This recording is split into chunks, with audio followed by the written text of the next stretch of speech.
How to change your clock format to 12-hour and 24-hour format on Samsung device. Hello everyone, welcome back to the video where I'm going to show you guys how you can easily switch between 12-hour and 24-hour format on your phone's clock.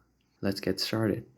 But before we begin, make sure to head down below to like the video and subscribe to the channel. Don't forget to turn on the bell icon so you don't miss out on new updates.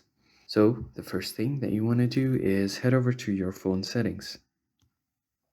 Once you're open, you can scroll down until you see this option, General Management.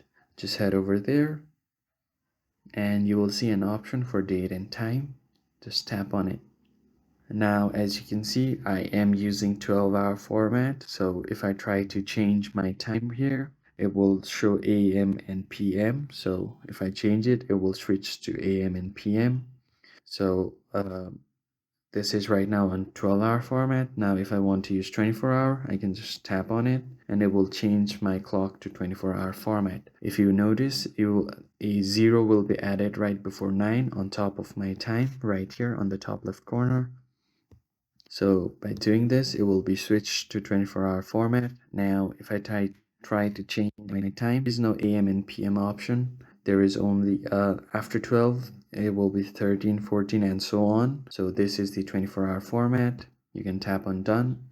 And then as you can see, it has now successfully changed to 24-hour format. If you found the video helpful, hit the like button and subscribe. I'll catch you guys on the next one.